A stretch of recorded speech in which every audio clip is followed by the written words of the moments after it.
The linen napkin was still in my lap when my son leaned over and whispered, "You embarrass me."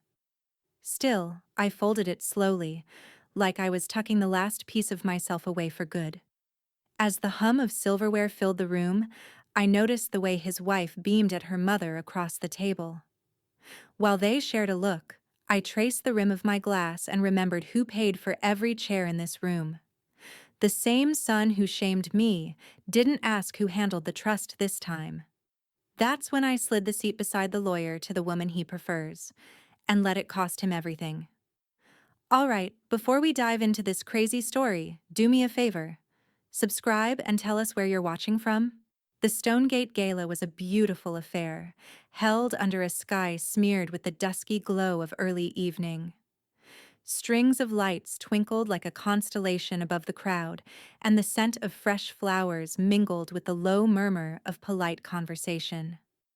Margaret Vincent, perched at a small round table near the edge of the ballroom, laughed, a bright, genuine laugh, as a man at the table, an old friend of her late husband's, cracked a joke about his younger days as a hopeless romantic. She hadn't meant to laugh so loudly, but it felt good, real. The years of careful composure, the years of quiet grief, all seemed to pull away in that moment, like a curtain drawing back to reveal something raw, but freeing. Margaret felt young again, or perhaps just alive. Brian, sitting next to her, stiffened as her laugh rippled across the room. His hand, which had been holding a wineglass, froze midair. The smile on his face was tight, a forced attempt at diplomacy, but it faltered as his eyes darted around the table. "Mom, please." His voice dropped low, but the words cut through the hum of the conversation like a blade. "You're starting to embarrass me." The room seemed to shrink in that moment. The music blurred into the background, the glasses clinked a little too sharply, and the people around them became distant figures, as if Margaret had suddenly been thrust into a place where she no longer belonged. Her wineglass, suspended in her hand, wavered for a brief second, the rich red liquid swirling with the slight tremor of her fingers. She froze, utterly still, as if time itself had paused, and the world was waiting for her to respond. Brian leaned back, eyes flickering with that familiar, condescending mixture of irritation and forced politeness that had become too common between them in recent years. Elena, ever the careful observer, didn't even glance at her. Instead, she pretended to examine the table setting, her hands delicately folding the napkin into perfect corners. Margaret could feel Elena's avoidance like a weight on her shoulders, pressing her into silence. Helen, sitting beside Margaret, shifted uncomfortably.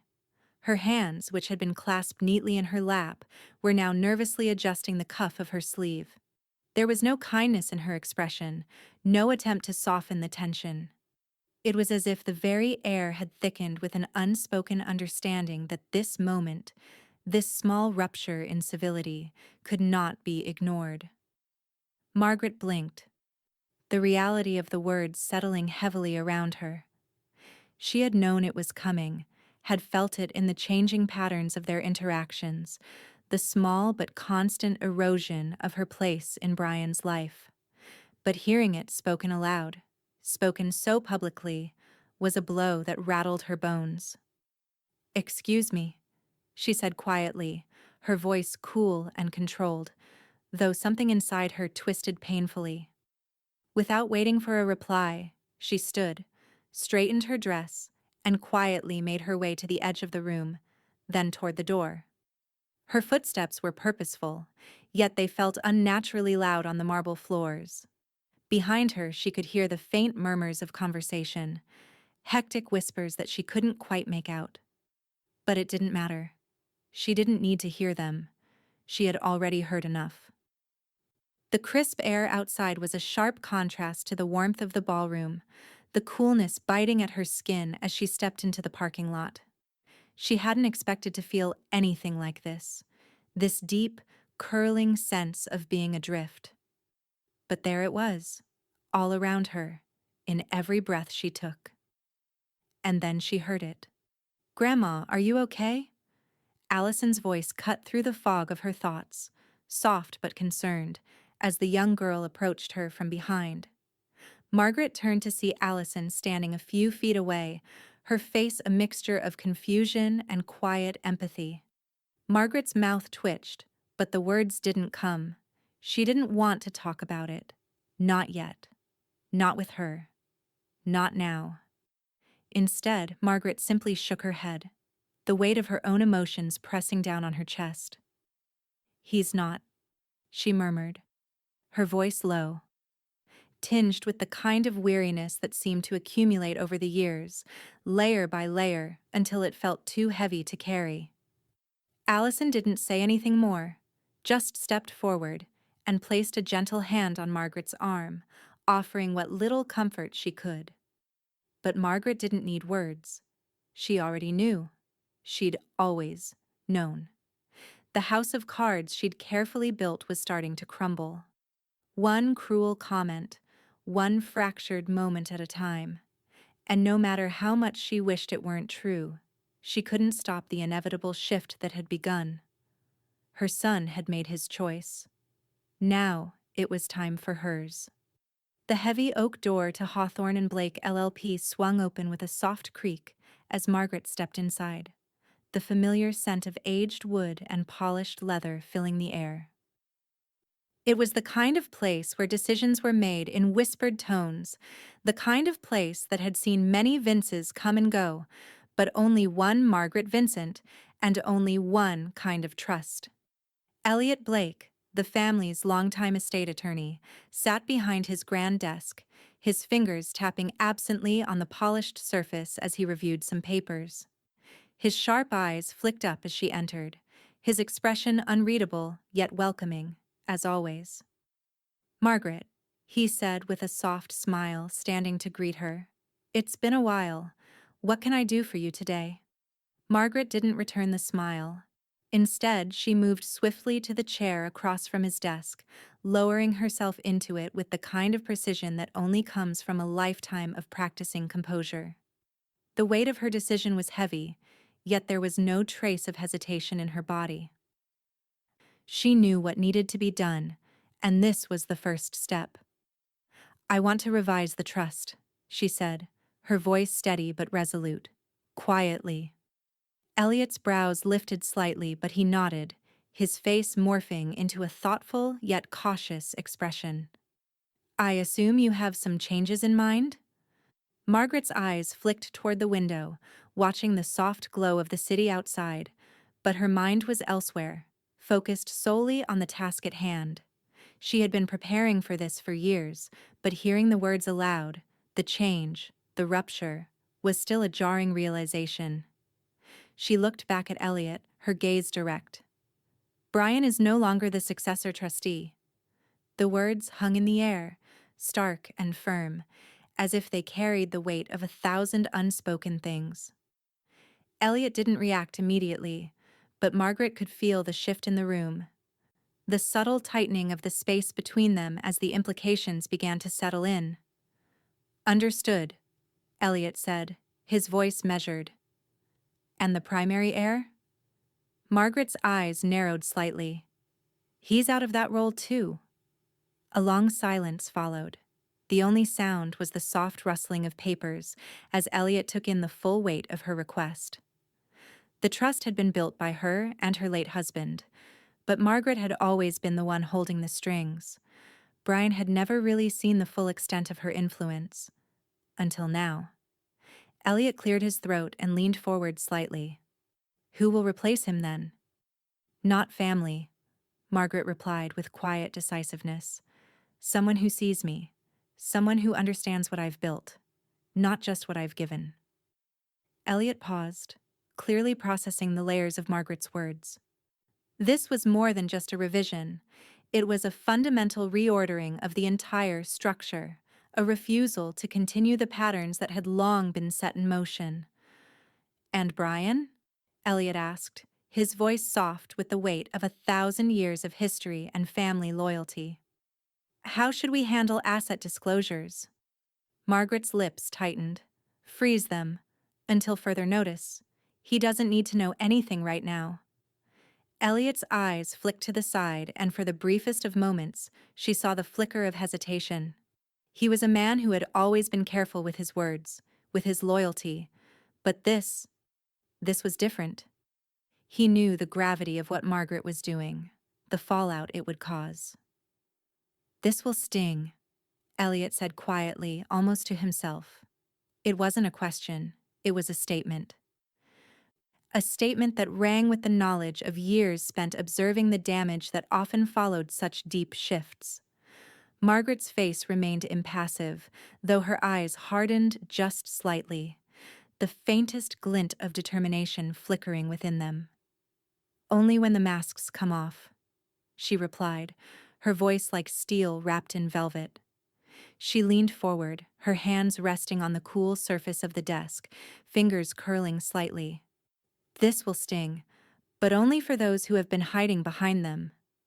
The weight of her words settled between them, and for a moment there was nothing more to say. Elliot nodded slowly, his gaze thoughtful as he flipped through the legal files in front of him, making the necessary notes. He was no stranger to such matters, but this was personal. Margaret sat back in her chair, her mind already shifting to the next steps. There was no turning back now. The delicate web of relationships, years of careful orchestration, was about to come undone. Brian would never see it coming, and neither would Elena. For the first time in years, Margaret allowed herself to breathe deeply. She was no longer playing the part of the dutiful mother, the quiet matriarch. She was the one pulling the strings now. As Elliot jotted down the final details, Margaret stood, her posture as rigid as ever but with the faintest sense of satisfaction curling in her chest. "You'll take care of everything, won't you?" she asked, her voice suddenly soft, almost a command. "Of course," Elliot replied, his voice steady. "This is what I'm here for." Margaret nodded, then turned to leave. As she passed through the door and stepped into the hallway, she felt something she hadn't felt in years, the sharp edge of anticipation. Her son would be the last to know, and when he found out, it would already be too late. The soft clink of silverware and the quiet murmur of conversation filled the air as Margaret sat across from Helen at a polished marble table in the sun-dappled dining room of Helen's home.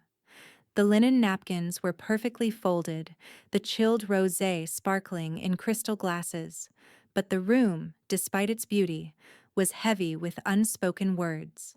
It was supposed to be a casual lunch, an afternoon to reaffirm the civility they had shared for years, nothing more, nothing less.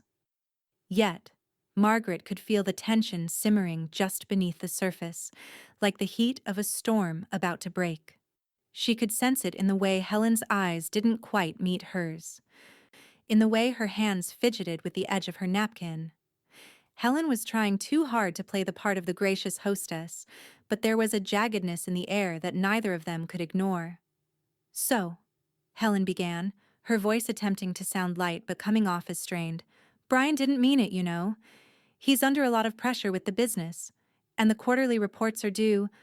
Margaret raised her hand just slightly, silencing her. Her eyes, cool and composed, never left Helen's. "Respect doesn't get suspended during quarterly reviews." The words hung in the air, sharp and final. Helen flinched, her smile faltering just for a fraction of a second. She knew Margaret well enough to understand that this wasn't just a statement, it was a line drawn, one that could not be crossed again without consequence. Helen's eyes darted toward the large window, where the sun's rays pierced through the leaves of the tree outside, casting long shadows on the table. She took a breath before responding, the words coming out slower, more carefully. "Perhaps we've overstayed your boundaries, Margaret." The phrase lingered in the space between them, a suggestion of something more, something that was now crawling out from beneath the polite veneer of their relationship. Margaret could feel it, the subtle shift, the faint fracture that had always been there, but was now widening. She was no longer a peripheral player in this family, a secondary voice that could be ignored. Or perhaps I've just been too quiet at mine, Margaret replied, her voice calm but resolute, like a blade gliding through silk. There was no anger in her words, no outburst, but Helen felt the weight of them all the same. Margaret's calmness was more potent than any loud confrontation could ever be. It was the quiet before the storm, the sudden realization that the world around them was shifting beneath their feet. Helen cleared her throat and reached for her glass of rosé, swirling the pale liquid as if she could find some answer within it. "I've always respected you, Margaret," she said quietly, her eyes meeting Margaret's for the first time in several moments. "I've always supported Brian. You know that." Margaret's gaze softened only slightly, but her voice remained unwavering. "And I've always appreciated your support, Helen." She raised her glass to meet Helen's. "But there's a difference between support and manipulation. And there's a difference between respect and expectation." Helen's lips tightened into a thin line, but she raised her glass as well, the two women clinking them gently in a hollow toast. It was a moment of politeness, a moment of formality. Nothing more.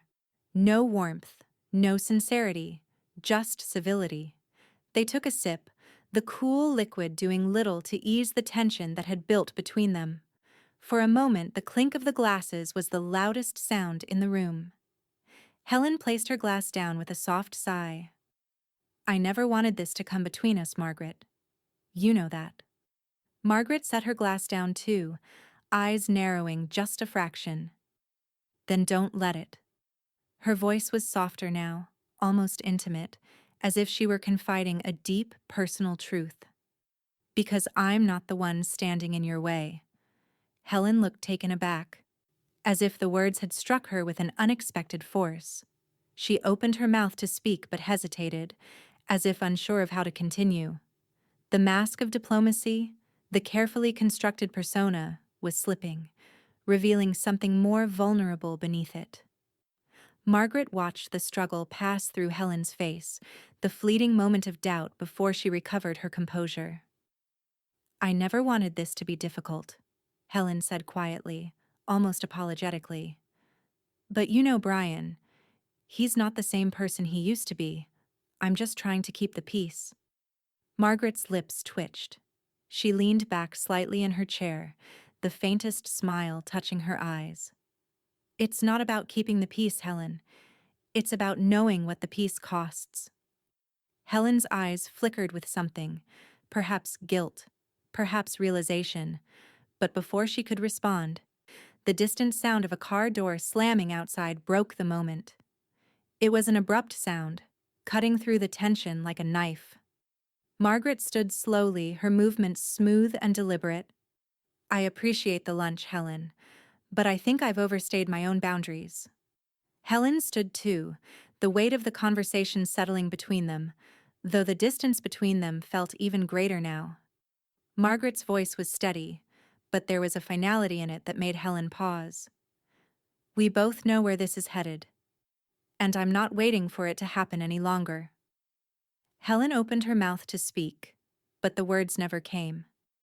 Instead, Margaret walked toward the door, her heels clicking softly on the polished floor. As she stepped out of the house, the cool air greeted her, and she didn't look back. The conversation had shifted. The pieces were moving, and Margaret knew that the next move would be hers to make. The china plates were almost cleared when Helen asked the question. It wasn't loud. It wasn't even direct. It came laced in courtesy, wrapped in that soft, deliberate tone she always used when she wanted something without appearing to want it. "So, Margaret," she began, her fork resting neatly beside the half-eaten salad. "Who's handling things for you these days? The trust? The house? All of that?" It was phrased like concern, like an innocent question from one woman to another, but Margaret heard what lay underneath. "Who holds the power now? Who did you choose? If not my son?" She didn't answer. Instead, Margaret reached for her linen napkin, dabbing at the corner of her lips with practiced grace. Her hands didn't tremble. Her eyes didn't waver. She simply smiled, a small, knowing smile that stopped just shy of warmth. The silence stretched long enough for Helen to notice it, long enough for the space between them to cool by a few degrees. Helen's expression shifted. Barely. A flicker of confusion, then understanding, then something sharper. Her lips tightened, but her posture didn't falter. She was too well trained for that. Margaret finally set her napkin down beside her plate. Her voice, when she spoke, was composed silk, smooth, elegant, impossible to grab hold of. It's all in good hands. Helen's gaze lingered on her, searching for meaning, for some confirmation that Margaret hadn't just said what she thought she had. But Margaret gave her nothing else. No hint, no elaboration, no crack in the facade. For the rest of lunch, they spoke of meaningless things: floral arrangements for the charity gala, a neighbor's new car, the restoration of the club's ballroom chandelier. The kind of subjects that people with perfect lives use to keep their imperfections from spilling out. When they said goodbye at the door, Helen's hug was brief, her perfume sharp and heavy in the air. Margaret watched her drive away, the taillights fading down the tree-lined street. Only then did she exhale, her breath fogging faintly in the cool autumn light. The game had changed, and Helen knew it. Back at the Vincent house, the air was still. Afternoon light filtered through the lace curtains in long golden streaks. Margaret moved through her study with quiet precision. The place felt both sanctuary and war room now. On her desk sat a thick binder labeled in clean black script, Vincent Family Trust. The edges were neatly tabbed, each section marked by decades of careful planning. Margaret opened it to a fresh page, took a fountain pen from its holder, and wrote slowly, deliberately, Helen Carpenter. Contingency contact. Yes. The sound of ink scratching across paper was steady, rhythmic, like the heartbeat of a plan coming alive. She closed the folder, locked it, and sat back in her chair. Her reflection caught faintly in the glass of a framed photo nearby. Brian, Elena, and Allison at a 4th of July picnic years ago. Margaret had been behind the camera, smiling, believing the picture would hold something real. She studied their faces for a long moment, then turned it face down. "Done making assumptions, are we?" came a voice from the doorway. Margaret didn't turn. She didn't need to. Dottie, her longtime housekeeper and confidant, leaned against the frame, drying her hands on a towel. Her presence was familiar, grounding, one of the few constants left. Dottie nodded toward the locked file. "You're playing chess, Maggie. Most mothers just cry." Margaret allowed herself a soft laugh, a short, controlled exhale. "I did that last year." Dottie's eyes softened, but there was something wary in them too. "He's still your boy." "Was," Margaret corrected, her tone mild, but the word landed like a gavel. "He stopped being my boy the day he started managing me like an asset." For a moment, neither woman spoke. The grandfather clock ticked steadily in the corner, marking time with an indifferent precision. Finally, Dottie stepped closer, lowering her voice. "Whatever you're setting in motion, make sure it doesn't take you down with it." Margaret looked up, her expression serene but resolute. "Dottie, if it takes me down, it means I was standing tall enough to fall." Dottie studied her a moment longer, then gave a small, knowing nod. "You always did like your endings neat." Margaret smiled faintly, her gaze drifting toward the window where the last of the daylight was beginning to fade. "Not neat," she said quietly. "Just deserved." As Dottie left the room, Margaret turned back to her desk. The silver key to the file glinted in her hand for a moment before she tucked it away in a small drawer. Outside, a wind picked up, rustling the leaves that lined the driveway, each one caught in a quiet, deliberate fall. Margaret leaned back, eyes narrowing on the shadows stretching across the room. The silence wrapped around her, heavy but comforting. It didn't need to be loud to make its point. By morning, Helen would know. And Brian, well, Brian would start to feel the ground shift beneath him. The morning light filtered softly through the tall windows of the study, casting long, angled shadows on the polished wood floors. Margaret sat behind the large mahogany desk, her fingers idly tapping on the leather-bound ledger in front of her. The room was quiet, almost too quiet, an uneasy calm before a storm that she had carefully orchestrated. Elliot Blake arrived first, his tailored suit crisp and impeccable as always. He moved with his usual grace, but his eyes held the weight of anticipation. The tension between them was no longer subtle. It had become an unspoken understanding that today, the game would change irrevocably. "Margaret," he greeted her, his voice a low murmur of familiarity. "You wanted to meet early?" Margaret nodded, not bothering to rise from her chair. "We'll begin when Helen arrives. I want things to be clear." Elliot studied her for a moment, his sharp mind calculating, assessing. He could see it now, the shift in her demeanor. The same woman who once stood silently by, letting her son's ambitions dictate the family's future, had found her voice. And she was using it as a weapon. The door opened again and Helen entered, her face a study in restrained grace. She offered no warm greeting, no smile, just the bare minimum of politeness as she took her seat across from Margaret. The three of them were alone now. No distractions, no side conversations. Just the quiet hum of the clock, ticking away the seconds that would forever alter the course of their lives. Margaret broke the silence first. "Helen, I appreciate you coming. There are a few things that need to be made official." Her voice was steady, measured, but beneath the calmness was a steel that made the air feel thinner, colder. Helen shifted uncomfortably in her seat. She had been waiting for this moment for months, but now that it was here, doubt crept into her mind.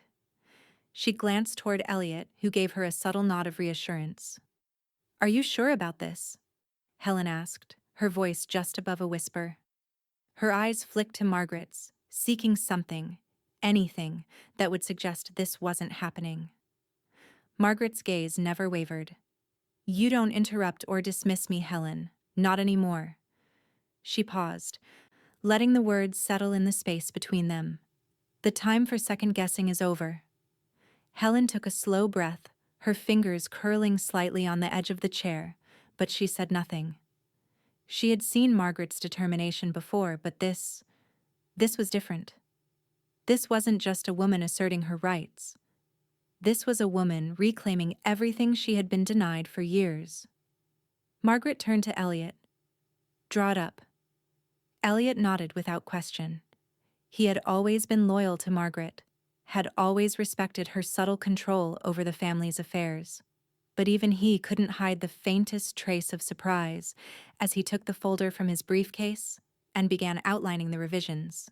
The first of the changes came quickly. "Helen," Margaret said, her tone firm but not unkind, "you will now be co-advisor of my foundation. You will also be my medical proxy." Helen blinked, her mind struggling to catch up. She had expected this, perhaps, but the finality of it still struck like a blow to the gut. To be positioned so deliberately, so carefully in Margaret's plans, it was both an honor and a subtle mark of her own inadequacy in Brian's eyes. Margaret didn't look at her for approval. She didn't need it. Instead, her eyes were focused on the legal documents in front of them. The ink was already drying on the changes, and it was too late to retract them. "As of today," Margaret continued, "Brian is blocked from accessing any of the key accounts. He will not be able to make withdrawals, request documents, or move any assets without your approval." The words were simple, but the weight of them was immense. Helen's mind raced. Brian had always believed himself to be the one in control, the one who would inherit it all, the one who would shape the family's future. But Margaret had just turned that narrative on its head. Elliot leaned back in his chair, watching Margaret closely. "You've flipped the hierarchy, Margaret." There was a quiet awe in his voice. He had known her for years, but this was something new.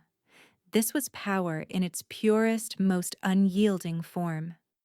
Margaret allowed herself a small smile, but it was not one of satisfaction. It was a smile that spoke of acceptance, of knowing exactly what had to be done. "No, I just brought honesty to it." The room was silent for a moment.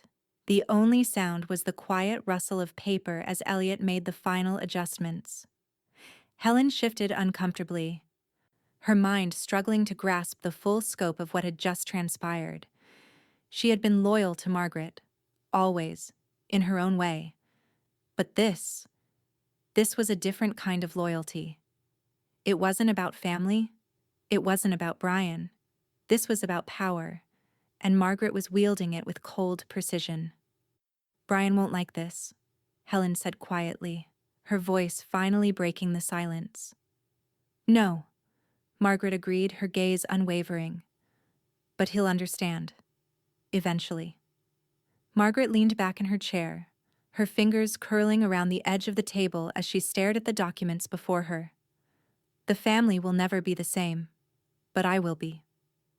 Elliot gave her a final knowing glance before signing the papers in front of him. The weight of the moment pressed in on all of them, but it was a weight they could not escape. Helen sat there, frozen in the realization that everything was changing. And yet, despite the confusion and uncertainty swirling inside her, she knew one thing for certain. Margaret had already won. Margaret looked up, her gaze piercing. "Now," she said quietly, "we get to work." The ground beneath them had shifted. And no one, not Brian, not Elena, and certainly not Helen, could ever unmake the changes Margaret had set in motion. The envelope was heavy in Allison's hands, the weight of it not just in paper, but in anticipation. She held it carefully, turning it over, inspecting the thick cream-colored paper, embossed with the same insignia that had always adorned the Vincent family's most important documents. The raised seal, deeply familiar, yet now foreign in its significance, was a warning. With slow precision, she slid the paper open, lifting the flap and drawing out the contents inside. Her fingers brushed against the edges of the document, the sharpness of the creases marking the importance of what she was holding. The family trust summary. Margaret's final revision, the culmination of years of careful management. Allison had never seen one of these before. Her eyes skimmed over the first few lines, the dense legal language blurring into the background, but then something stopped her cold. The name at the top of the page. Brian. But it wasn't there. Instead, a simple list of names she didn't fully recognize. People from the foundation, attorneys, a few distant relatives. People whose names didn't matter to her, whose involvement had never been part of her mother's conversations. She read it again, slower this time. Brian's name was absent, a void that seemed to echo louder with each passing second. No heir, no successor. No mention of the son who had always assumed he was next. Allison swallowed hard, the realization sinking deep. It wasn't just about who wasn't there. It was about what had been deliberately excluded. Her father, Brian, the legacy that had always seemed so assured, now ripped out with surgical precision. Her heart beat quicker, the finality of it all consuming her thoughts. She thought of her mother, of the way she had moved through the last few months, steadier, sharper, more certain than ever. The quiet power Margaret had always held, buried beneath the years of compliance, was now visible to anyone who cared to see it. "Allison?" Her grandmother's voice broke through her thoughts, and Allison glanced up, startled. Helen stood in the doorway, watching her closely. "Everything all right?" Helen asked, her eyes scanning the letter in Allison's hands, the corner of her mouth twitching as if unsure whether to push for more or leave the question hanging in the air. Allison folded the document slowly, carefully, as though the physical act would somehow preserve the sharp, jagged edges of the truth she was struggling to process. She met her grandmother's gaze for a moment, searching for something in the lines of Helen's face. There was no surprise there, only the cool, practiced look of someone who had already known. "Yeah," Allison said quietly, standing up to place the envelope back in its box. "Just surprised, I guess." Helen nodded, but there was something calculating in the tilt of her head, a brief flash of something that Allison couldn't quite place. "It's all in good hands," Helen said softly, as if trying out the words to see how they felt. A flicker of recognition passed through Allison's chest at the echo of Margaret's own words. She swallowed again, feeling the weight of the moment like a burden settling on her. But she didn't say anything, didn't ask any more questions. She just nodded, as if the silence could speak for her. That evening, the Vincent family gathered for dinner, an event that had once been an occasion for light conversation and familial connection, but tonight felt different, heavy, strained in a way Allison couldn't ignore. The clink of glasses and the hum of voices in the background seemed to lose their warmth as her eyes flickered around the table, settling finally on her father. Brian was seated at the head of the table, as always, but there was something in the way he spoke that seemed louder tonight. Perhaps it was the way he exaggerated the figures, how his voice raised a little too high as he boasted about his latest investment. His words were slick with the sheen of accomplishment, but to Allison, they rang hollow. "I'm telling you," Brian said, looking around the table with a broad grin, "this investment is going to change everything. A real game changer. I'm about to secure a deal that's going to set us up for the next 20 years. Margaret sat at the opposite end, her face as composed as ever, eyes steady, lips quirked into the smallest of smiles. She didn't reply. She didn't need to. Allison felt the strange unease tighten in her chest as her father continued, not noticing the way the room felt colder, the air more distant. Elena sat next to him, nodding along, though her gaze flickered toward her mother, her unease palpable beneath her carefully crafted facade. It was subtle at first, a barely perceptible change, but it was there. The sense that everything, the whole house, the family, was shifting beneath their feet. Allison knew it wasn't just the money Brian bragged about. It wasn't just the way the conversation had gone from casual to overbearing. It was the feeling that something monumental had just happened in the background, and none of them could quite figure out how to react. Brian paused, finally noticing the shift in the room as Margaret continued to smile without comment, as Elena's polite nods turned stiff. His eyes narrowed, but only briefly, just long enough for Allison to catch the flicker of doubt that crept in.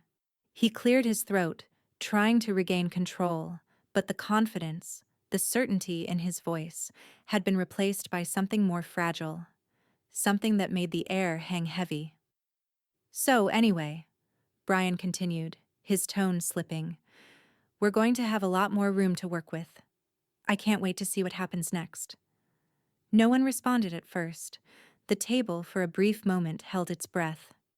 Margaret's eyes were still fixed on him, but there was a coolness in her gaze now that had not been there before, a distance that only widened as the seconds ticked by. Allison picked at her food, not hungry, not interested in what Brian had to say. Her mind was elsewhere, back in the study, with the trust documents, with her grandmother's strained expression. The finality of what she had read was beginning to take root. Margaret had won, and Brian had not even seen it coming. Margaret's smile deepened, but it wasn't one of satisfaction. It was the smile of someone who had accepted their fate, and now their legacy. and for the first time, Allison understood exactly what her mother meant when she said it wasn't about the presentation. It was about dignity, and who, in the end, would truly preserve it. The Vincent family's annual holiday event was an institution, a carefully curated spectacle where traditions were upheld with the precision of a fine-tuned machine. Every detail had been rehearsed, every person placed exactly where they should be. Margaret had always sat at the head of the table, the matriarch, the one whose opinion was sought on every matter. But tonight, things were different. The place cards were neatly arranged, the names written in gold script, each one a small proclamation of who belonged, who had earned their place at the table. Margaret's place card, when she finally located it, was at the far end of the table, far from the familiar warmth of the head of the table, where her seat had always been. Her name was written delicately, but the subtle shift was impossible to ignore. It was as if the table itself had grown too small for her, as if the family's expectations of her had contracted, leaving her on the periphery. The table was already buzzing with conversation as she approached. Brian sat at the center, his posture straight, a glass of wine in hand, exuding the air of authority he so desperately clung to. Elena was playing hostess, moving with that practiced elegance, her smile perfect, her voice the very picture of graciousness as she flitted from guest to guest. Beside Brian sat Helen, as always, a quiet presence with eyes that saw everything, but the dynamics had shifted. Margaret felt it in the way Brian barely acknowledged her as she approached her seat, the way Elena's polite greeting carried the weight of something more, a strained civility. "Try to keep the stories short, Mom," Brian said with a smile that barely touched his eyes, his voice a little too loud, a little too clipped, as if to remind her of her place in the family narrative. Margaret did not respond immediately. She simply nodded, her fingers grazing the edge of her napkin as she settled into the seat. She didn't need to dignify his words with a reply. She wasn't there to please him, not anymore. As dinner progressed, the clink of silverware and soft murmur of conversation filled the room. Margaret ate her meal slowly, deliberately, but her mind was elsewhere, watching, calculating, listening. The way Brian leaned forward slightly when speaking, the way Elena's eyes shifted nervously whenever someone mentioned the house, every gesture, every shift in tone was now an open book to her. There was no warmth here, there was only a performance. A carefully constructed tableau where everyone had their assigned roles. Helen, who had barely spoken since the meal began, lifted her glass, and the room fell quiet. She was about to offer one of her toasts, the kind that always seemed to center around her daughter-in-law, Elena, and the graceful inheritance she had brought to the family. Margaret watched as Helen's eyes flickered to her for a fraction of a second, the acknowledgement there, but fleeting. Then Helen's voice rang out, steady, practiced. "To Elena," she said, her words smooth, yet somehow cold. "For her graceful inheritance of this home, may it continue to stand strong under her stewardship." The words hung in the air like a thin veil, delicate but heavy with meaning. Elena's smile widened at the compliment, but the flicker in her eyes betrayed something else. Perhaps guilt, perhaps unease. She raised her glass with a practiced elegance, and the room followed suit, toasting to a future that felt more like a memory than a promise. Margaret didn't raise her glass. She didn't offer a toast. She simply watched, her gaze unwavering, the coolness of her silence the sharpest thing in the room.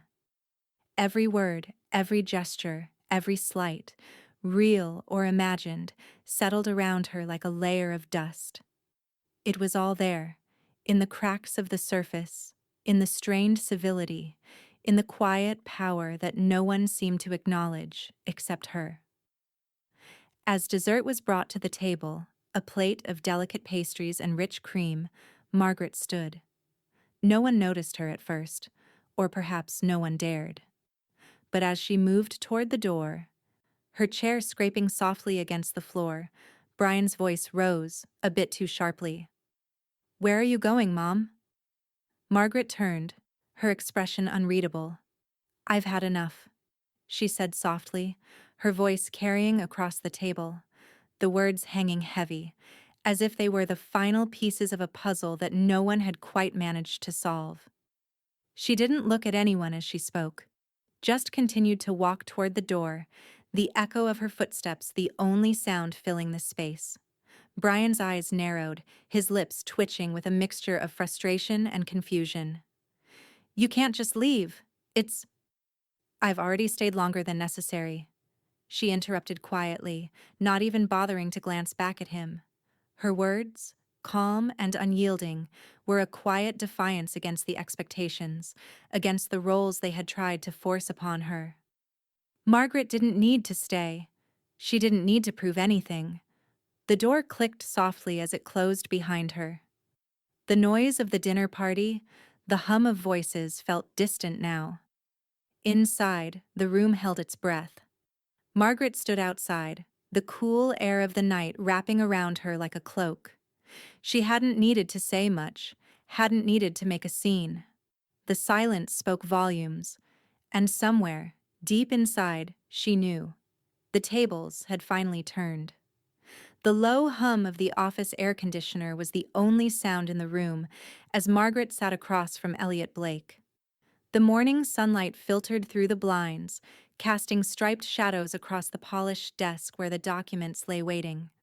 The weight of the decision, the finality of what she was about to do, seemed to hang in the air like a thick fog. Elliot flipped through the papers in front of him, his brow furrowed in concentration.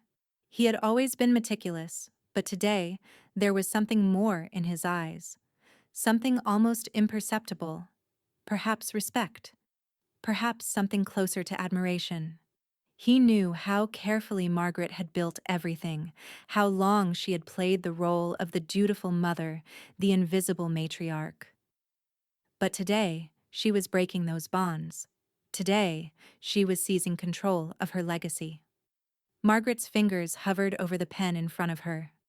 She could hear the quiet ticking of the clock on the wall, each second passing as if it held all the weight of the years that had come before. She cleared her throat and finally spoke. "Remove both Brian and Elena from the deed transfer. I don't want them on it." Elliot didn't hesitate. He simply nodded, a small flicker of acknowledgement passing through his eyes. "Done," he said, writing a note in the margins of the file. "But who will you name instead?" Margaret's gaze never left the papers in front of her. The answer was already clear. "The Conservatory Foundation," she said, her voice steady. "They will be the beneficiary." The words were simple, but they carried the weight of everything she had ever wanted. A legacy built not on familial expectations or corporate success, but on something more meaningful, something that could withstand time and indifference. Her home, the place she had poured so much of herself into, would become something that lasted, something that could never be taken away, even if the rest of the family refused to understand it. Elliot scribbled the new details on the page, his pen moving quickly now. "Your home will become an arts center. Your name will stay on the door. The legacy will carry on, but in a way, you've always wanted. Outside the family, independent." Margaret's lips curved just slightly, her eyes softening for the first time that morning. "That's the legacy I can live with," she murmured, the truth of it settling in her bones. Her gaze flicked up to meet Elliot's, and for the first time, she felt the quiet satisfaction of knowing she had done what was right. Not for anyone else, but for herself. Elliot met her gaze, nodding. "It's all in motion, Margaret. There's no going back now." Margaret leaned back in her chair, feeling the weight lift from her shoulders. She had made the decision. She had taken control of her own future, and for once, it didn't matter who disagreed with her. As Elliot gathered the papers, preparing them for the final signing, Margaret's mind drifted. She thought of the house that had held so much of her life, her hopes, her dreams, and now would hold something greater: art, creativity, the preservation of what mattered most to her. The door to the house opened with a quiet creak, and Allison's voice echoed through the hall. "Grandma?" Margaret smiled faintly, turning toward the sound. Allison entered the room, her school bag slung over one shoulder, her face tired but bright, with that youthful energy Margaret had always adored. "Allison, sweetheart, how was school?" Margaret asked, her voice softer than it had been earlier. "It was all right," Allison replied, her eyes flicking to the papers on the desk before returning to her grandmother's face. "I was wondering if I could borrow some of your paints for an art project?" Margaret nodded. "Of course. You can have whatever you need." But Allison wasn't looking at the paints. She was looking at the papers, the same trust documents that had been on the desk all morning. Her eyes narrowed just a little, studying the way they were arranged. Finally, she spoke. "They treat you small, Grandma," she said, her voice quiet but sharp. "Like you don't matter. Like you're just supposed to step aside and let them do what they want." Margaret blinked, surprised by the intensity of Allison's words. She could see the truth in them. Allison had always been the quiet observer, the one who noticed the things others didn't. And in that moment, Margaret realized just how much her granddaughter had been watching, how much she understood. Margaret leaned forward, her expression firming. "Not anymore, Allison. Not anymore." Allison stood silent for a moment, her eyes searching Margaret's face for meaning. Then, slowly, she nodded, a small but understanding smile tugging at the corners of her lips. The silence that followed was comfortable, full of understanding. Margaret knew that Allison was beginning to see her, to see the woman she had become, not just the mother, not just the grandmother, but a person who had fought for her own place in the world. As they both moved to gather the paints for Allison's project, the weight of the changes Margaret had made seemed to settle into the air around them. Quiet, inevitable, but undeniable. The future was now in motion. The house would be more than just a place for the family to gather. It would be a testament to what Margaret had built, to what she had made for herself. And as she watched Allison prepare to leave, her heart swelled with a quiet pride. This was the beginning of something new. The conference room was quiet when Margaret entered, the soft click of her heels on the polished floor the only sound as she crossed to the large table. The room was immaculate. White walls, sleek furniture, the kind of space that only existed to house decisions of great consequence. Margaret had arrived early, as she always did, well ahead of the others. She took her seat at the head of the table, the one that would soon feel like an echo of her past. Across from her sat Helen, her face calm, her hands folded neatly on the table. Elliot stood by the window, reviewing the final documents, his demeanor focused but professional. Margaret looked down at the papers in front of her. The signature lines were already there, waiting for the moment that would alter everything. She felt no fear now, only a quiet resolve. This was the final step. Her legacy, her decisions, her future. They were all about to be cemented in ink. The door opened, and Brian and Elena walked in, both of them slightly late, as always. Brian's brow furrowed as his eyes swept the room. His gaze paused when he saw Helen sitting beside Margaret. His stride faltered, just for a fraction of a second, before he continued toward the opposite end of the table where he usually sat. Elena followed him, her heels clicking sharply as she took her place beside him, her expression unreadable. Margaret watched them both as they settled into their chairs, but her gaze lingered on Brian. His eyes, too, were trained on Helen now. He glanced from her to Margaret, a flicker of confusion passing between them. Elliot, who had been quietly reviewing the documents, turned and slid them toward the center of the table. The papers were positioned carefully, like a chessboard awaiting its next move. Margaret's legal advisors are present, Elliot said, his voice low but carrying the weight of formality. He gestured toward Helen with a slight nod. Brian blinked. The silence that followed seemed to stretch on longer than he expected, his lips pressing together in a tight line. He turned toward Margaret. "She's your what now?" he asked, his voice clipped, the question slipping out before he could even stop it. Helen didn't flinch. She met his gaze with a quiet calm, her lips parting only to speak the simple words, "Trusted party." Her tone was measured, her eyes steady. For a moment, Brian's eyes narrowed, a look of disbelief flickering in his expression. Elena shifted in her seat, her lips thinning slightly as she processed the new dynamic. She glanced at Brian, her face a mask of politeness, but there was something there, an unspoken tension, a tightening in her posture that betrayed the unease she couldn't quite suppress. Margaret sat back, watching the scene unfold with a small, almost imperceptible smile. There was no need to speak. The room had already been set in motion. The silence was louder than any words she could offer. Brian finally broke the stillness. "Wait, what exactly does that mean? She's your what?" His voice was rising now, the disbelief turning into irritation.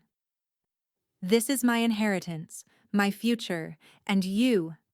He turned to look at Helen again, his expression contorting with confusion and frustration. "You're a trusted party?" He scoffed, shaking his head. "How did this even happen?" Margaret remained still, her gaze unwavering, never breaking. She didn't answer. She didn't need to. The power was no longer with him. She could feel the tension mounting in Brian's voice, the indignation building with each word. He was trying to regain control, but the reality of what had happened was too far beyond him now. Helen, for her part, didn't react. She simply watched him with an almost imperceptible tilt of her head, her hands still and poised on the table. There was nothing more to say, at least not from her. She had made her decision. Elena's eyes flickered to Margaret, and then quickly away. Her expression shifted, her lips pressing together tightly, her gaze betraying an unease that wasn't entirely visible to Brian but was clear to Margaret. It was as if Elena realized in that moment that things were no longer the way they used to be. There was no longer an unspoken pact between them. No more unspoken loyalty to the family's old ways. Allison, sitting in the corner unnoticed, hid a small, knowing smirk behind her hand. She had been watching it all, listening, absorbing, understanding. Her grandmother had always been underestimated, but not anymore. Brian's voice rose again, straining now, his face reddening with frustration. "This is ridiculous. I've been running everything. This is my right. I'm the heir, the one who has always been." Margaret's eyes were the only thing that didn't move. She hadn't even flinched at his outburst. She simply turned her gaze from him to the papers, then back again, letting him stew in the silence for a few moments longer. Her voice was steady, unwavering, like a calm current that cut through the noise. "I'm replacing a pattern, Brian. Not you." The words landed like stones in the water.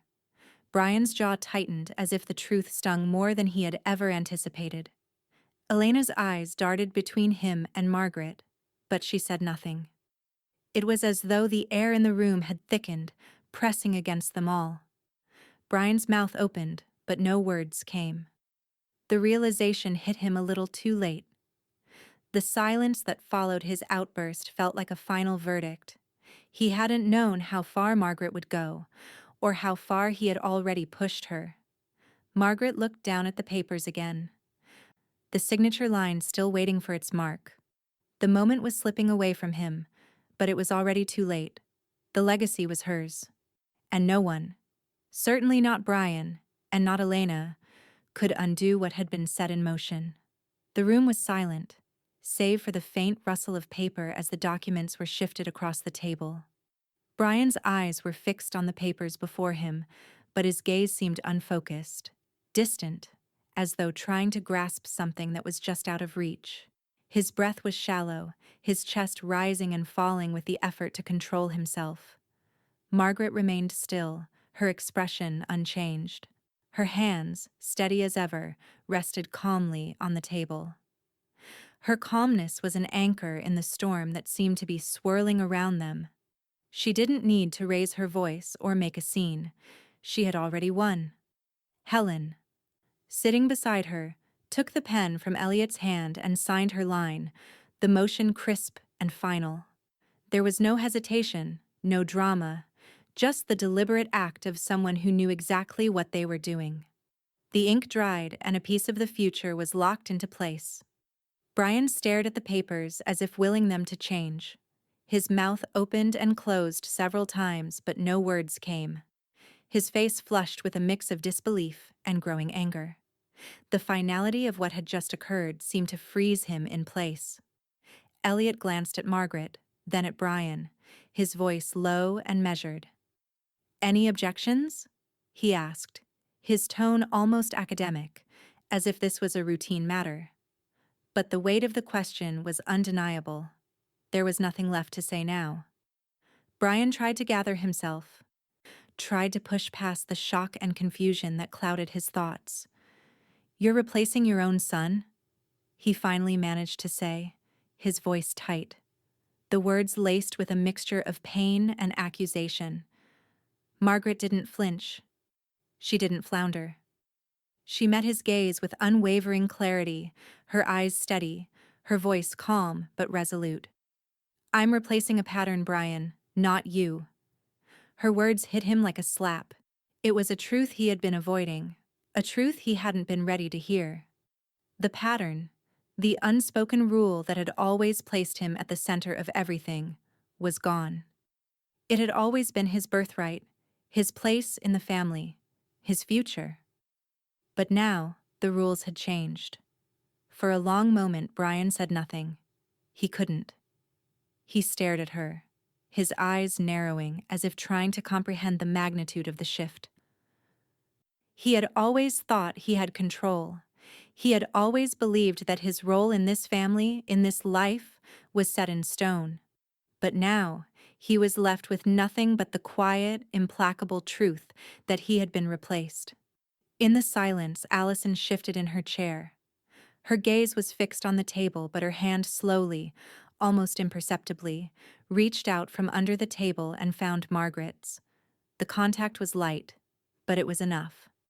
Allison's fingers curled gently around her grandmother's, an unspoken gesture of solidarity, of understanding. Margaret felt the warmth of her granddaughter's touch, and for a brief moment she allowed herself to look down at their joined hands. It was a quiet, tender moment, and yet it spoke volumes. It was a reminder that while the world around her had changed, there was still something that could endure. Something that would always remain. Helen glanced at the two of them, her expression softening for just a moment. She didn't speak. There was no need to. The weight of the moment was too heavy for words. Brian finally pulled his gaze from the papers, looking instead at the faces around him. He searched them for something. Some shred of the respect, the obedience he had once taken for granted. But he found none. There was only the quiet strength of a family that had moved on without him. He opened his mouth again, but no sound came. He was powerless in the face of what had been set in motion. His hands, clenched on the table, shook slightly. The silence stretched between them, thick with the weight of unspoken things.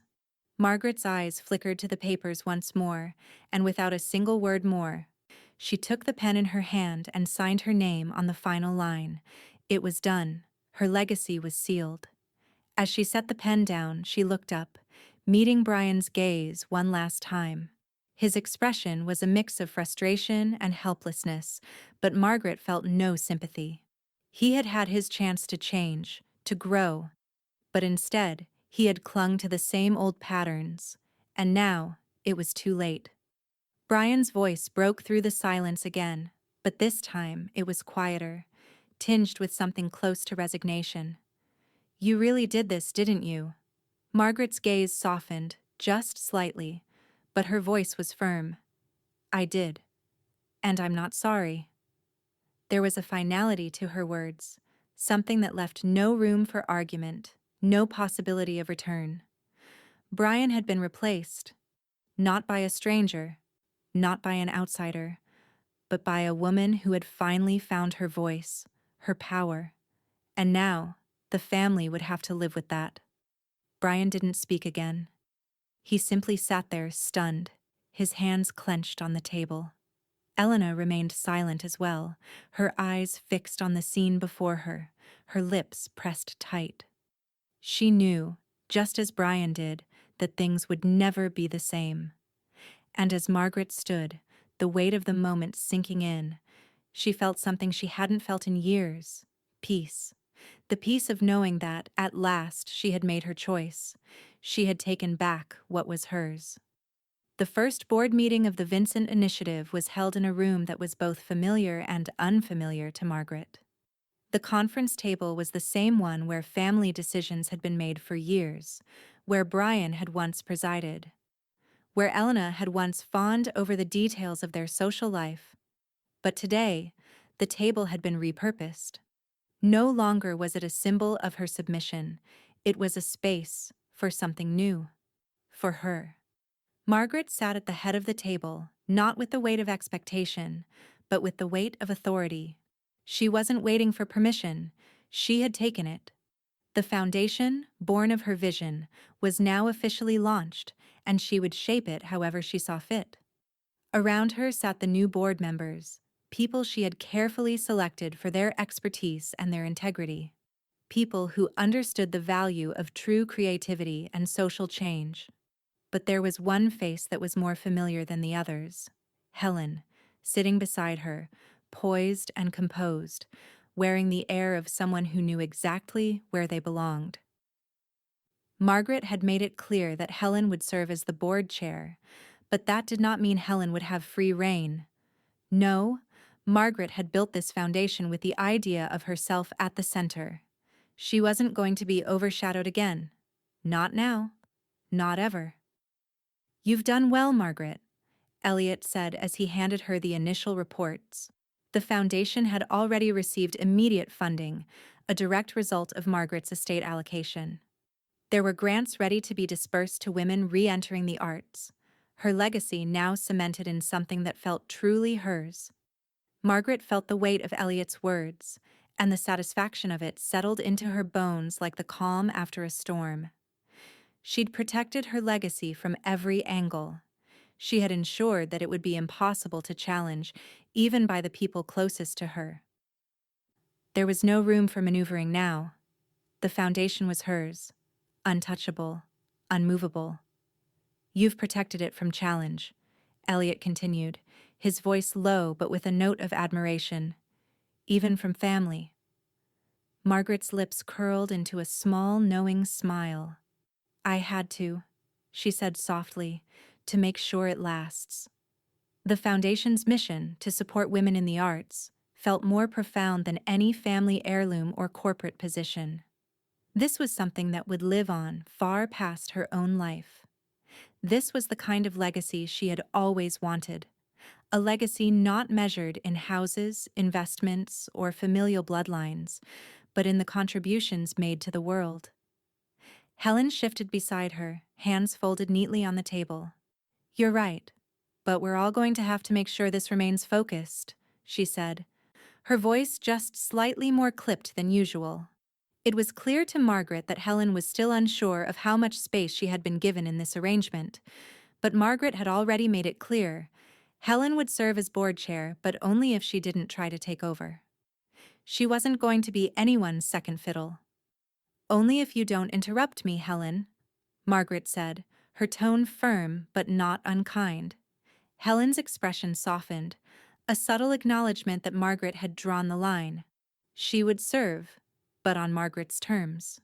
The door to the room opened, and a young woman walked in, her face bright but nervous.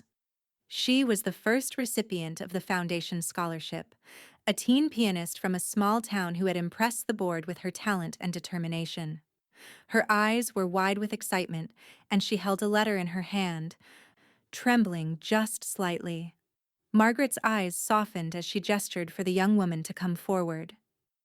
"Congratulations," Margaret said, her voice warm for the first time all day. "This is your moment."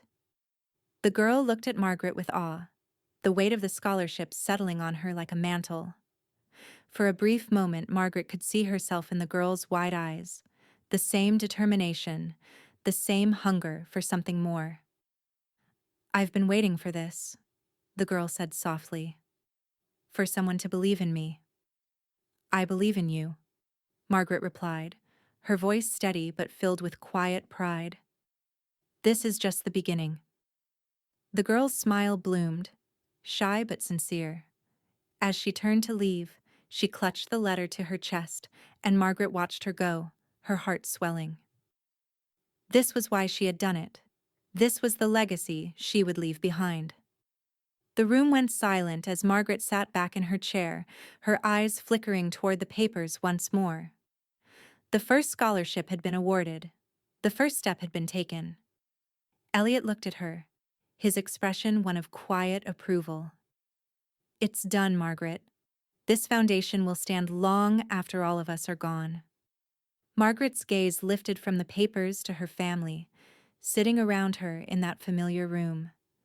And for the first time, she didn't feel like an outsider. She didn't feel like the invisible matriarch of a family she could never belong to. She felt, for the first time in years, that she had finally found her place. Her home, her beloved house, was no longer a place of control for anyone else. It would become the foundation's headquarters, a space for creativity, for those who truly mattered. No more pretending. No more fitting herself into a mold that never suited her. Her eyes met Helen's across the table, and for just a moment, Margaret allowed herself a smile, small, but real. "It's a new world now, Helen," Margaret said quietly. And this time, there was no one to challenge her. The family, the legacy, the house, everything was in its rightful place. And no one, not Brian, not Elena, could ever change that again. Brian was late. It was a small thing, but it felt monumental.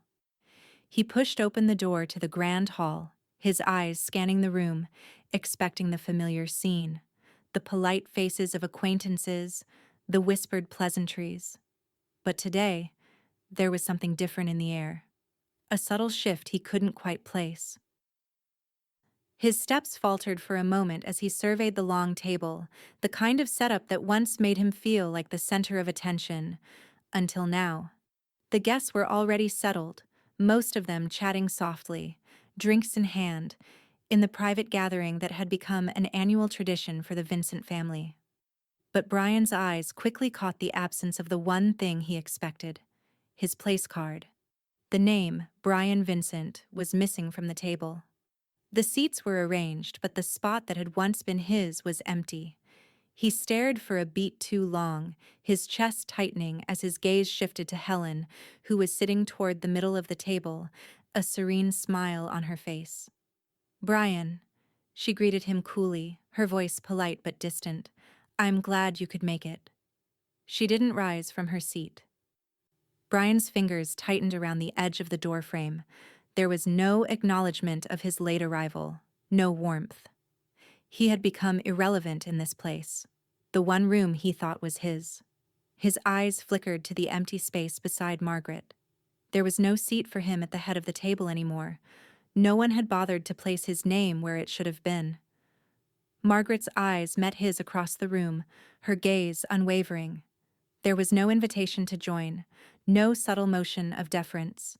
She wasn't even looking at him like a son. She was looking at him like a figure she no longer needed to accommodate. Brian took a slow breath, swallowing the bitter knot that formed in his throat, and made his way to the other side of the table. It wasn't the seat he was used to, but it was a seat nonetheless. He moved past it quickly, his face flushed with the sting of being overlooked, As he took his seat, he noticed the quiet presence beside Margaret. Allison, her face turned down as she read from a small journal, her eyes darting over the pages. For a fleeting moment he felt a flash of irritation. She, of all people, had taken the place of his rightful position. He glanced toward Helen, who gave him a polite nod, but her lips were pressed tight. She wasn't the one to turn to. Not today. Margaret spoke first, her voice cutting through the silence that had settled over the room. It was soft but firm, a quiet assurance that everyone around the table had long learned to listen to. "I've always believed that grace can be inherited," Margaret began, her voice calm but carrying a weight of finality, "but only if it is earned." Brian's gaze hardened, but he remained silent. His fists clenched under the table, the words of challenge bubbling up in his throat. But he held back. He wouldn't give her the satisfaction of a scene. Not yet. Margaret let the words settle before continuing, her gaze steady. "But you can't inherit grace. You choose it." There was a pause in the room, a deep exhalation of breath as those gathered considered her words. The room was full of people who had long understood Margaret's calm strength, but now it felt as though it was different. Deeper, more profound. She wasn't just speaking to them, she was speaking through them. Allison, still with her nose in the journal, shifted slightly, catching Margaret's glance. She smiled, a quiet knowing between them. The gesture spoke volumes. Allison had understood the transition, the subtle change in power. No more pretenses. No more roles they were expected to play. Helen, still in her seat, offered a quiet applause, and soon the rest of the guests followed suit, clapping softly, but with reverence. Brian remained unmoved. The applause felt more like a quiet acknowledgement of Margaret's victory than a celebration of anything truly new. His heart hammered in his chest, but his outward appearance was stone. Impenetrable, for now. Margaret nodded once, acknowledging their respect. But her eyes never wavered from the front of the room. The attention was no longer on Brian. It never would be again. Brian's fingers twitched on the table, and he stood abruptly, pushing back his chair so hard that it scraped noisily against the floor. He didn't look at anyone. His eyes, however, followed the line of the table, from Margaret's poised figure to Allison's composed face. He knew. He finally understood what he had refused to see for so long. He wasn't the heir. He wasn't the center. Not anymore. Without another word, Brian turned and walked out of the room. His movements were sharp, precise. But inside, his world was breaking apart. The door clicked shut behind him, leaving behind a strange silence. A silence that felt like freedom for some, and like an inevitable loss for others. Elena didn't show. She didn't bother to make an appearance. There was no real apology in her absence, only a stark reminder of what had transpired. She had long since chosen sides. Margaret's gaze remained on the door long after it had closed. She wasn't bothered. She didn't need to explain herself. Everything she had worked for was now firmly in place. The family, her legacy, was no longer tethered to the expectations Brian had always carried. It was hers, and hers alone. The sound of clinking silverware broke the silence as dinner continued, and Margaret allowed herself a moment of quiet satisfaction. There was nothing left to prove. The room no longer belonged to him. It never would again. It was a year to the day since Margaret's quiet revolution had begun. A year since she'd made the decision that had severed the old ties, redefined her place in the family, and set the course for everything that followed. The first anniversary of the Vincent Initiative was now upon them, and with it came the public unveiling of the Foundation's work.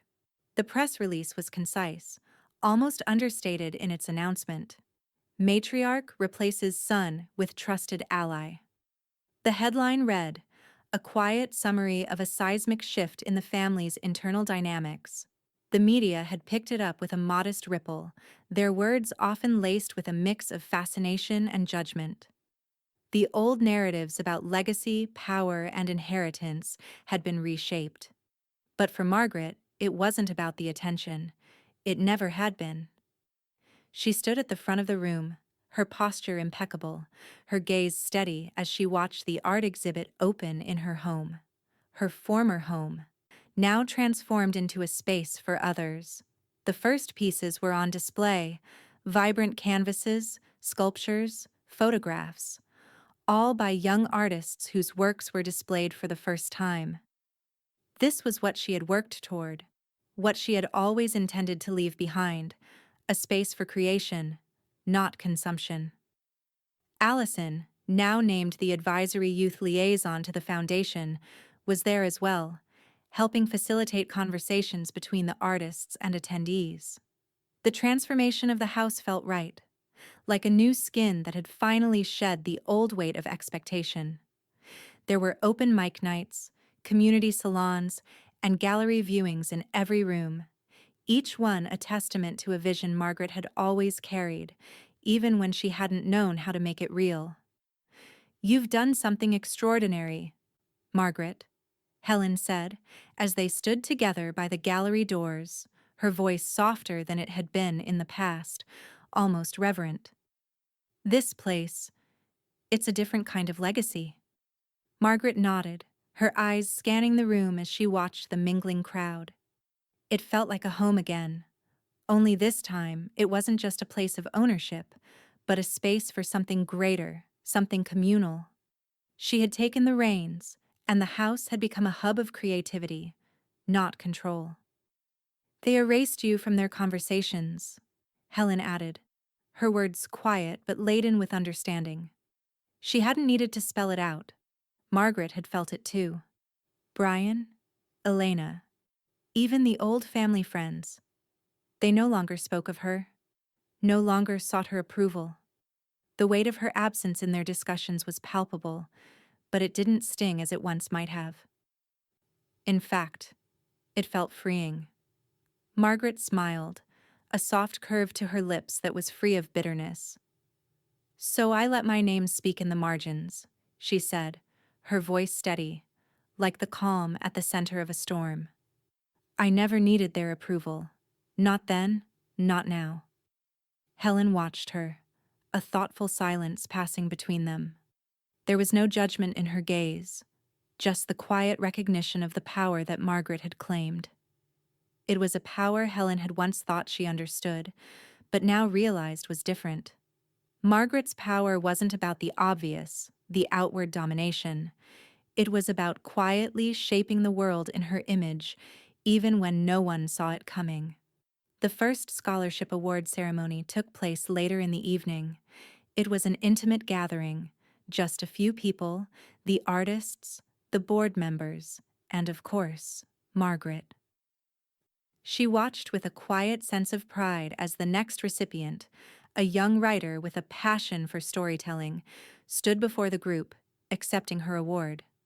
This was the legacy that mattered. This was the future Margaret had built, one that had nothing to do with the past, and everything to do with creating something new. As the evening wore on, the art began to feel like a living, breathing thing in the house, each piece a whisper of someone's voice, someone's vision, all housed under the roof that Margaret had once been told wasn't hers to control. In the corner, Allison was deep in conversation with one of the artists, her fingers lightly tracing the edges of a painting as she asked thoughtful questions. Margaret smiled, watching the young woman take her place in the world she had fought so hard to build. This was the legacy Margaret could live with. Not the one where she was just a matriarch in a family hierarchy, but the one where she had created something lasting, a foundation for those who came after her. Helen came up beside her, her expression soft. "You've made a world of difference, Margaret." Margaret nodded, but her thoughts were already elsewhere. This wasn't about the accolades, the recognition, or even the foundation's future success. It was about the shift that had occurred, the quiet power that had moved from one generation to the next, and the understanding that her name, her legacy, wasn't confined to a bloodline. It was in the lives she had touched, in the art that would endure long after she was gone. As the night drew to a close, Margaret looked around the room. There was a quiet sense of satisfaction in her chest. She had made this. She had shaped this. And it was everything she had ever wanted. "You've secured it," Elliot said, walking over to her with a smile. "This is your legacy, Margaret. You've protected it for future generations." Margaret smiled back, the weight of the past lifting with each passing moment. She had done it. The past, the power struggles, the broken family, it was all in the past now. And for the first time in years, she felt like she could finally breathe. Margaret sat in her study, the soft hum of the house around her a stark contrast to the silence in her hands. Her phone rested on the polished surface of the desk, the notification for a voicemail blinking innocently in the corner of the screen. She hadn't been checking it for the last few days.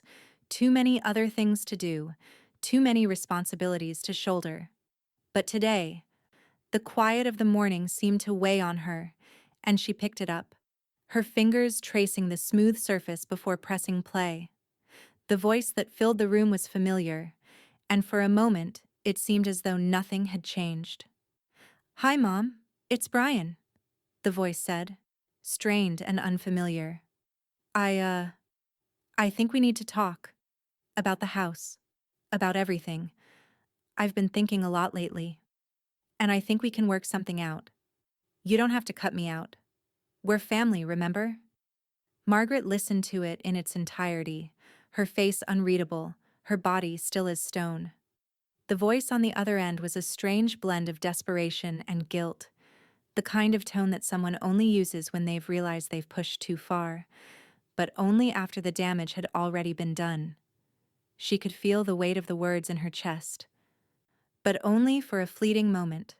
Her thumb hovered over the delete button, and in a single motion, the voicemail was gone, erased as easily as it had appeared. It was done. There was no going back. Not anymore. She didn't feel relief, nor regret. She simply felt nothing. She had listened, and now it was gone. She wasn't going to second-guess her decisions. Later that morning, Margaret hosted a garden brunch for the local grant winners, a small but intimate gathering in the sunlit backyard that had become a sacred space for the community she had created. The air was warm, filled with the scent of freshly bloomed roses and the laughter of the young women who had earned the foundation's support.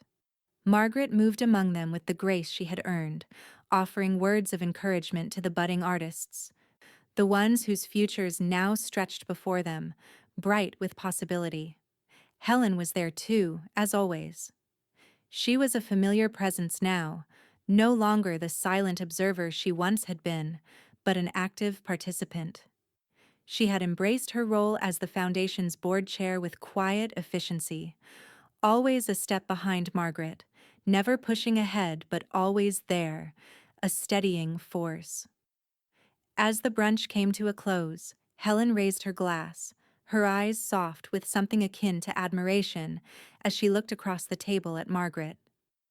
"To the woman who raised a son," she said, her voice carrying across the crowd, then raised her standard.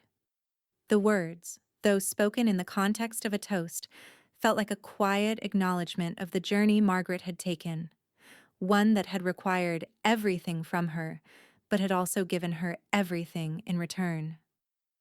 The applause was warm, but Margaret didn't need it. She simply met Helen's gaze, her lips curling slightly. It wasn't about them anymore, not about Brian or the family she had been expected to serve.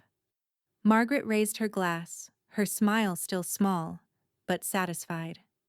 "No second drafts," she said softly, the words carrying the weight of everything she had already built. Later, as the brunch ended and the guests began to filter out, Allison stayed behind, holding a small wrapped package in her hands. Margaret watched her approach, The young woman's face flushed with excitement. "I've been meaning to give this to you," Allison said, her voice soft, but filled with meaning. She handed the package to Margaret, who took it with a curious smile.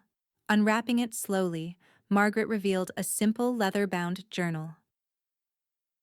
The cover was engraved with the words, "Things I learned, watching you." Margaret felt the air shift around her, the quiet significance of the gift settling into her chest. She looked up at Allison, her heart swelling with a quiet pride. The girl, no longer the quiet observer, was now an active part of the Foundation's future. She was the bridge to the next generation, the very reason Margaret had fought so hard for this new legacy. Allison smiled, her eyes full of sincerity. "I've been watching you, Grandma, and I learned everything I needed to know." Margaret's eyes softened, and for a moment, she was silent. She didn't need to say anything. The words were already there, in the way Allison had stepped into this world with such grace, with such confidence. Margaret had created something enduring, something that didn't need to be forced or controlled. Together, they walked through the garden arm in arm. The sun hung low in the sky, casting long shadows across the yard. The gentle hum of life around them was almost peaceful, and Margaret felt the weight of the moment settle over her like a blanket. For the first time, she didn't feel the need to prove herself. She had done what she came to do, and now she could simply watch the world she had built flourish. The path had been long, but it had brought her here, to this moment, to this legacy. She had created a space for those who would carry it forward. She had created her future. And as she walked quietly beside Allison, Margaret knew she had finally found her place in the world. And nothing, not even the past, could take that from her. Margaret turned 73 with no fanfare, no extravagant party or elaborate celebration. For the first time in years, she didn't need the outward displays of affection or recognition that had once been expected of her. The house was quiet, the kind of quiet that felt comforting instead of lonely. She had outlived all the pretenses, outlasted the roles others had tried to assign her. Now, she simply wanted a day of peace, a day to reflect on the life she had built, on her own terms. The only sound in the house that morning was the soft clink of china as Helen set down a fresh batch of croissants on the table. They sat in the kitchen, the warmth of the pastries filling the air with a comforting, familiar scent. Helen was a constant, always by her side, always there for moments like this, when words weren't needed to bridge the gaps. Margaret, however, was the one who had changed. There was no longer any space in her life for obligation, no longer any room for being seen but never truly heard. Today, she had invited only those who would listen, those who had earned the right to sit at her table. Allison joined them shortly after, a quiet smile on her face as she placed a small notebook on the table. "I brought something," she said, her voice soft but filled with meaning. Margaret's gaze lifted from the croissants, and for a moment she saw herself in the young woman, strong, steady, grounded. A reflection of the future she had created. Allison wasn't there to take anything from Margaret. She was there to continue the legacy, to carry it forward with grace. Without a word, Allison opened the notebook and began to play. The notes of a piano piece filled the space, delicate and tender, like a story unfolding. Margaret listened, her heart swelling. This was what it was all about. The quiet, unspoken connection that bound them together. The beauty of a legacy that didn't need to be claimed, but was simply there, unfolding with each new generation. When the music stopped, there was a beat of silence before Margaret's voice broke through. "I wrote a poem once," she said, her tone reflective. "It was in college, long forgotten." She stood and walked over to a small cabinet, retrieving a dust-covered folder. It was old, the pages yellowed with time, but as she opened it, the words were still sharp, still true. She cleared her throat and began to read aloud, the words slow and deliberate, her voice steady but filled with the weight of years. In the quiet, I found my voice, not in the loudest rooms but the smallest spaces, where words had to be earned, where truth was never forced, but quietly spoken. The room hung on her every word, the poetry resonating with a truth she had only fully realized in the last few years of her life. Helen, who had been silent, now broke the stillness with a small, knowing smile. "You've always had a way with words, Margaret, even when you weren't saying them aloud."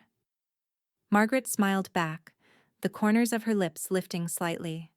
She had spent most of her life hiding behind silences, behind expectations, behind the roles imposed on her. But now, in the quiet of this moment, with the people she trusted most, she felt like her name finally held meaning. Her legacy was not in the grand gestures or the names on a will. It was in the lives she had touched, in the art and the voices that would continue long after her. At that moment, the doorbell rang. Elliot had arrived. He was always punctual, always reliable. He entered with his usual composed manner, but today, there was a soft smile on his face that spoke volumes. "The documents held," he said quietly, standing at the door. "No challenge." Margaret's eyes flickered to him, and for a brief second, there was a subtle acknowledgement between them. The past was finished. The fight had been fought, and the victory, quiet as it was, had been hers. No one, not even Brian, could contest it anymore. "He wouldn't dare," Margaret said softly, her voice filled with certainty. "He already knows what he lost." Elliot nodded, stepping into the room and taking a seat at the table, his presence adding to the calm strength that had settled over them.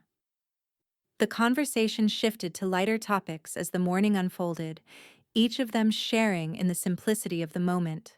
No grand speeches, no forced smiles, just the unspoken acknowledgement that they had arrived here together. The laughter came next, soft, easy, without a trace of the tension that had once defined this house.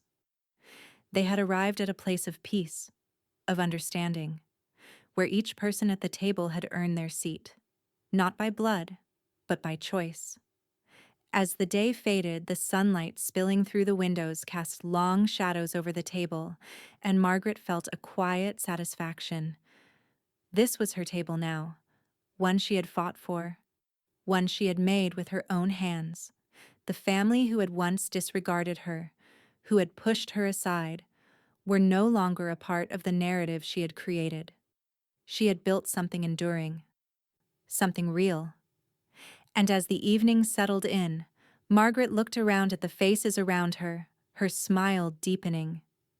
For the first time in a long while, she felt whole, not because of the titles, not because of the inheritance, but because of the quiet strength she had claimed as her own.